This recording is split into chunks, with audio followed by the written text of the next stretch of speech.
that is going to be the number one pick that we had, and that's LSU versus Clemson for a lot of good reasons.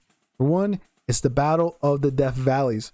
Who gets to claim that they are the rightful Death Valley here as LSU comes to South Carolina to take on Dabo's Tigers. But the big question, will the Bayou Bengals offensive line give Garrett Nussmeier enough time? That's the big one between number 16 and number 7. We don't have LSU in the top 10. We just don't like the offensive line as much as we did last season. Look, you guys, I love the enthusiasm for Garrett Nussmeier.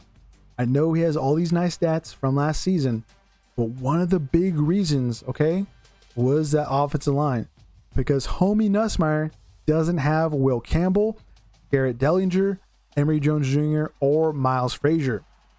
No, some of those guys did have some injuries in 2024, but that was only for a few games and not for the big ones, if I'm not mistaken.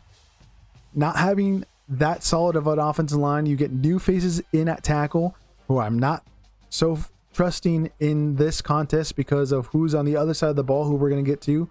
But even in the interior, like if they can't move the ball on the ground whatsoever, yeah, like Garrett Nussmeier could have 300 almost throwing yards, but he almost had 300 yards against Alabama and got absolutely decimated. I think he had over 400 yards against Texas A&M, and they still lost. So it really doesn't matter how Nussmeier gets those nice, pretty stats. What's really going to matter is not getting 3 and out and moving the ball on the ground. And I know that's not what LSU is going to be known for this season because, again, Nussmeier and how good of the ball slinger he is. You still have Caden Durham, who can be an outlet in the passing game as well. I think he's going to be big, but you just got to get him involved a little bit more than what I think the approach might be. If it's not, it's just going to be a bad time for LSU, and I just do not expect them to win this game like a lot of people aren't because of how legit Clemson is. Because on the other side of the ball, like I just mentioned, Clemson's defensive line, if not one of the best or top defensive lines in the country. You got Peter Woods, TJ Parker, and then transfer portal get Will Helt.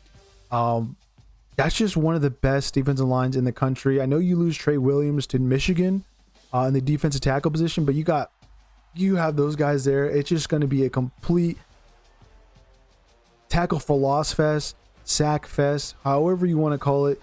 These guys are going to be able to stop LSU no matter what.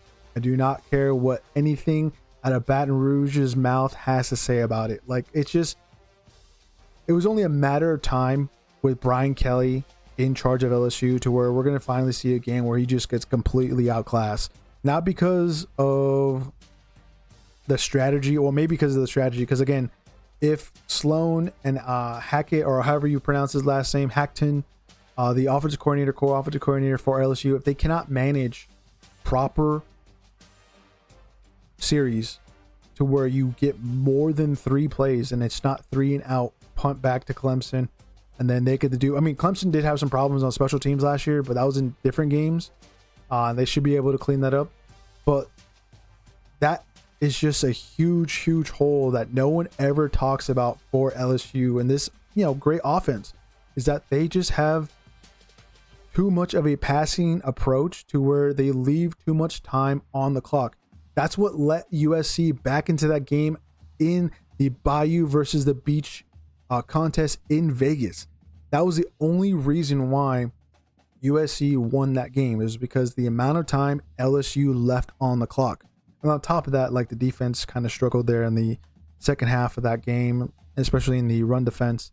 But there's another thing that's not going for LSU, and that's Cade Klubnik, probably the Heisman favorite going into this season, and a stellar, just one of the best wide receiver cores in all the land. Antonio Williams, Wesco. You got the new guy, Tristan Smith, who comes out of Southeast Missouri, who should get some good playing time. I think even the tight end is even back, who I can't remember his name off the top of my head. Just so many things going for Clemson that, like, it's just not going to go LSU's way, I think, with all the things obviously I'm saying. And then, yeah, how many points do you think Clemson wins by? Because it's just the same situation that we got for the Alabama-Florida State game and the Notre Dame-Miami game. We're very high on both of the Alabama and Notre Dame, and especially Clemson. Those are top 10 teams taking on not top 10 opponents. And, the nation thinks this is a top 10 game. We're going to find out why LSU is not a top 10 team because of how many points Clemson wins by. So that means we think Clemson is going to win by at least 13 points. I think it's a total slap in the face that they're only favored by 4. Complete disrespect, I would say, to Dabo and what he's been doing. Completely different from everyone else in the country and how he is building his roster and getting teams on the field versus everyone else, again, doing it through the transfer portal and other ways, if you know, I kind of catch my drift there. Regardless, Clemson should be winning by 13 points.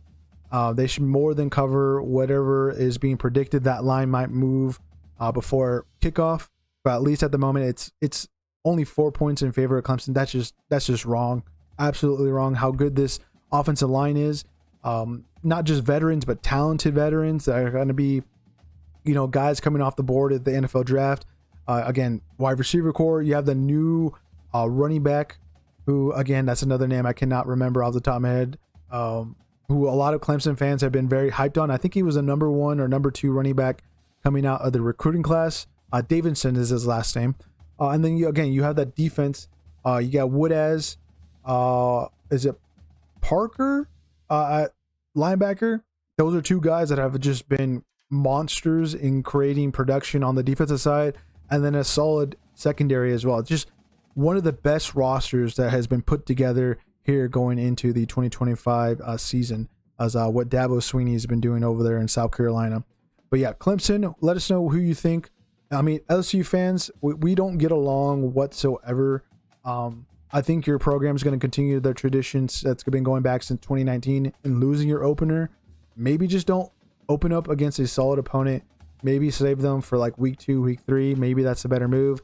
Because, yeah, it's just going to be, I think, a not so good year there in Baton Rouge, even with a great quarterback. It might be similar to Jalen Daniels. I don't know what their record was when he won the Heisman, but it might be something similar to that. Or Garrett Nussmeier has a great game against like a lower end SEC team to where like, oh my God, this guy should win the Heisman. And he wins the Heisman somehow over someone that had a solid, 12 games throughout the season. Regardless, I'm ranting and raving a little bit too long here, as that has been the preview for what we just did. The biggest games of the week, the 7 that we think